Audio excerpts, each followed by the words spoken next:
Hi, I'm Sue Serio from Fox 29. April is National Prevention of Cruelty to Animals Month, and we're going to talk about folks that get that job done from Justice Rescue. Wolf, thanks for joining us today. Thank you for having us today. You're like Cher, right? You're Wolf. Yeah. So Justice Rescue, you've been around for how long? Justice Rescue has been around since 2011. I've done a lot of animal rescue work before that, but as far as becoming the organization was 2011. What's funny is when we first started Justice Rescue, we actually named ourselves a Rescue for Rescues. We were the kind of guys that could go out and face these abusers face to face, where a lot of other agencies don't have that ability to be able to do that. One of the sad things that we encountered very early in the game is us calling ourselves Rescues for Rescues, which means if you had a rescue, you knew of where a dog was or an animal was being abused, we'll go deal with it, and then we'll give the animal for you to take care of. So we'll work together, right? Right. Unfortunately, that's not how things work. Unfortunately, you know, the Rescue for Rescues, there's a big disconnect in animal advocacy groups and rescues not working together. So that's the way we started, quickly by not having partnerships, because if they weren't the ones that weren't getting the credit for it, they didn't want to be part of it. So quickly we had to get together a facility, which now we house over 60 dogs at a time, but we had to really get things together to be able to combat that, you know, that political agendas of some. And these are all things you had to pretty much learn by doing, learn on the job. Absolutely, we did. So then you changed from rescues to justice. How did that? It was Justice Rescue, Rescue for Rescues. Okay. And now we're Justice Rescue. It's not about the toes we step on, it's about the paws we protect. That's great. That's really great. You've got to get discouraged sometimes, or maybe a lot of the time. Yeah. A couple things that has been brought to me, and people have said, well, at least you get to do what you want to do. I don't want to do this. Nobody wants to do this. Right. The fact of the matter is we have to do it. In most of the cases that get reported to us, if I don't go, that animal's not getting help. We just talked about how the police agencies want to, but they don't have the resources, the training, or education to be able to do it. So if I don't go, that animal's not getting help. There's been multiple times, and luckily through the weather in this area, we haven't really, you know, had a lot of snow and, you know, cold, but there's been times where we've had heavy snow for 3 or 4 days in a row. And after you see this, sometimes I can't sleep at night. Nightmares from all of the flashing backs that go through of everything that we see. And I would love to get out of this. I would love for there to be no more animal abuse, so I never have to see anything again. But the fact of the matter is we've gotten to a point where I've been home exhausted, haven't eaten, haven't slept, just saying, I'm done. I just emotionally, I can't do it anymore, and I've done my part, right? I've done my part. If everybody can do what I've done, the world would be a better place for animals. But then you get that call. Oh, and then another call comes. Yeah. So, you know, it's 3, 4 o'clock in the morning, you're frozen. You're just absolutely frozen, because I'm standing outside as long as these animals, as long as I need to. Right. You know, tired and just can't move. But you gotta pull it within you to go. Can you imagine trying to go to sleep when you just got a call that animal's out there and needs you right now? And then after you've rescued that animal, I'm sure you're not sorry. Absolutely not. Absolutely not. Even though you were thinking, oh no. You know, it's funny because out of, you know, we have 300,000 people on our Facebook page now, and that's what keeps me going, is we're able to see the animals that we've rescued provide rehabilitation and care, sometimes for 4 years, that we've provided that for them, and then to see them go to the home is just amazing once you see them in that environment. Because with our adoptions, we're very, very strict and very, you know, very really educated about an individual. The people you're adopting out to. Absolutely. Yeah. And when I hand that leash over to somebody, that dog can't tell me they're being abused. That dog, just like their last situation. So, you know, a human, you can say, even a child can say, but that animal's not going to be able to tell you. So you got to be sure. You got to be everything that you can do to make sure that you're putting that dog into a loving home that you do. We follow up, wherever we're in that area, we stop, knock on doors. We need, it's part of our contract that we can follow up. Sure. But do you microchip the dogs? absolutely. And cats. I shouldn't just Yeah, say dogs. any animal, we microchip, Yeah. we do spay and neuter before they go, unless there's something medical or too young, then then we put them on contract to make sure that we do it. But yeah, that's my everyday, and I think my biggest anxiety and my biggest focus is let's just get together. Forget all of, rescues, SPCAs, animal advocacy groups. They're only as strong as their supporters and only as strong as the people that volunteer with them, foster for them, and donate to them. It's my opinion that the individuals that do support as an oversight, they need to say, is this organization doing everything outside of the box to be able to help more, to work partnerships with people, to be able to take us to that next level, not working on personal agendas. And now I think most of us will think of dogs and cats as the most common animals that you probably rescue, but what other animals have you saved? Yeah, we saved a hawk, a llama, goats, an alligator. Wow. Yeah, an alligator was in a basement tub, and terrible. Oh my goodness. Squirrels, there was a squirrel hit on the side of the road, and I stopped and picked that up and took it to wildlife refuge. Right. Just about everything that you can imagine. It's an animal. It's You're here, there for it. We're there for it. That's just and one of the things that I think how Justice Rescue stands out is I'm not afraid, and I'm not a small guy. I'm not a weak person, and I'm not afraid to say that I love animals, and I think that they have feelings. They feel cold. They feel hunger. They feel pain. And just like anything else, it's up to stronger people to protect those that cannot protect themselves. Right. And whether it be human, whether it be elderly, whether it be children, whether it be animals, the stronger individuals that has the ability to change that needs to get out there and change it. Right. I always say sometimes it takes guys like me to deal with guys like them. It's right? true.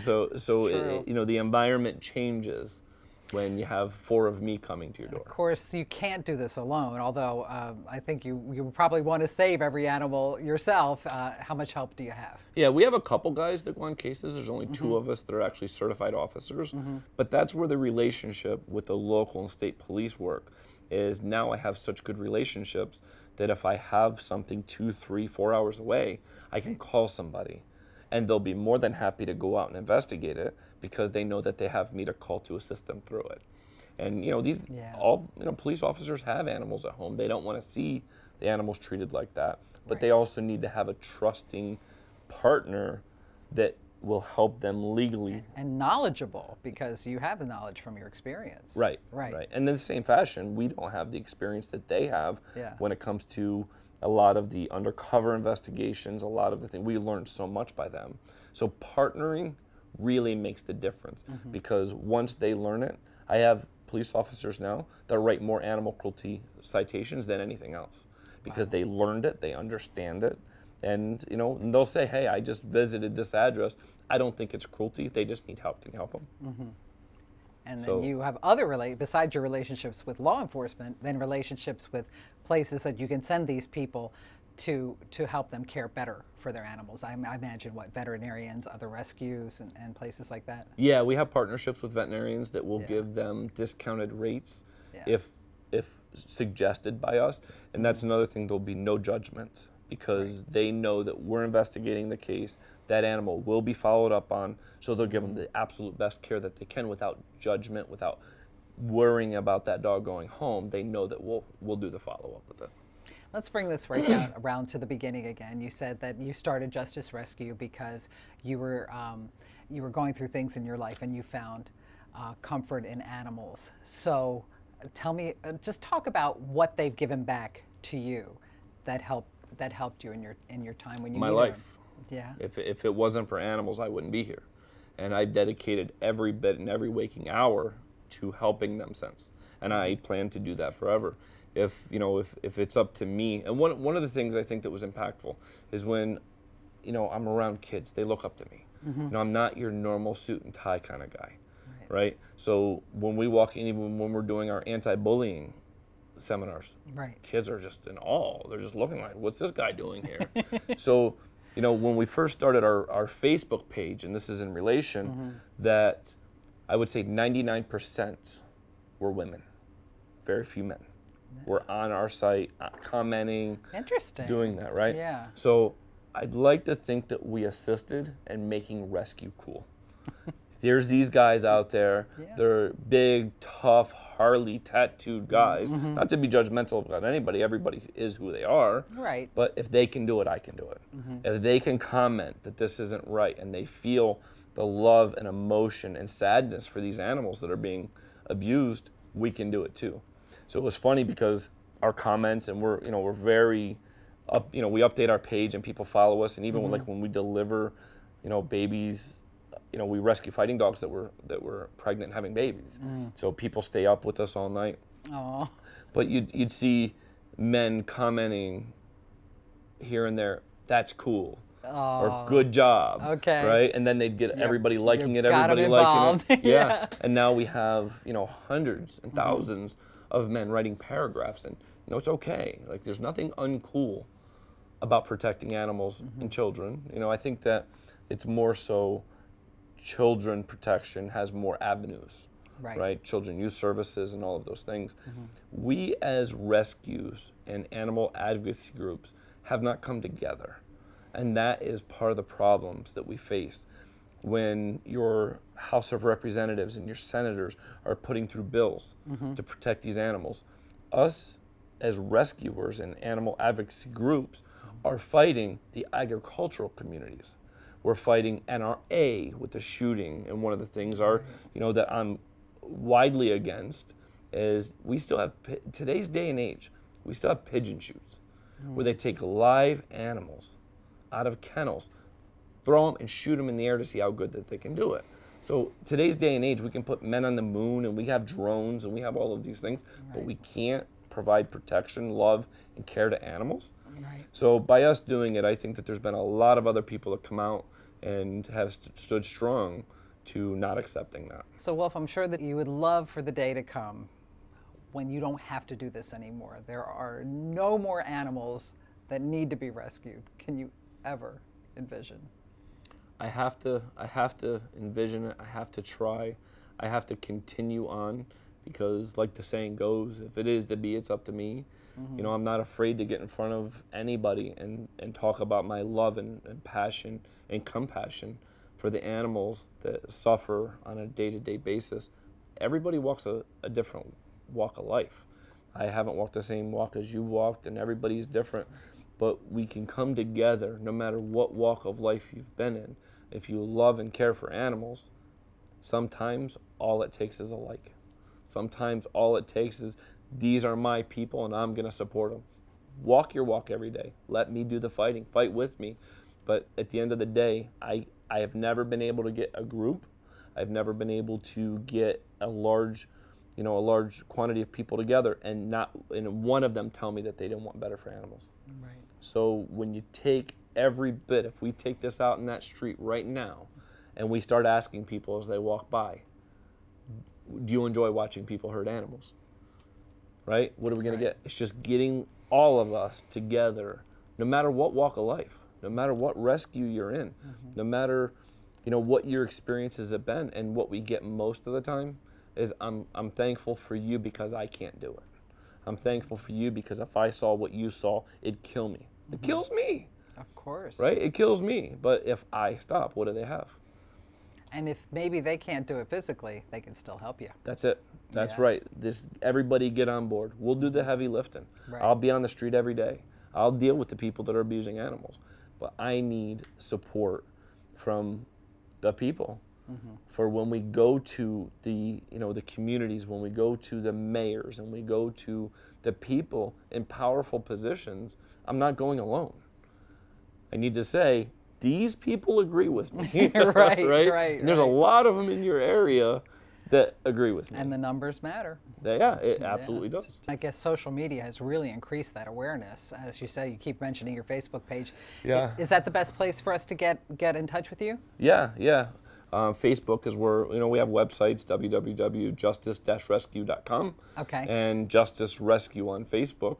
And that's huge. When you look at some of the past, and I got to tell you, every time I hear Martin Luther King, look at what he stood for and what he accomplished with no social media, without it even being socially accepted back then. That's true. That's right? true. Yeah. So he was able to overcome it. And I have to stay strong, even though I've seen this for all of these years of abuse. I've always loved animals. It's not like I just made a change and loved them. I just made a change in my life. Now I protect them.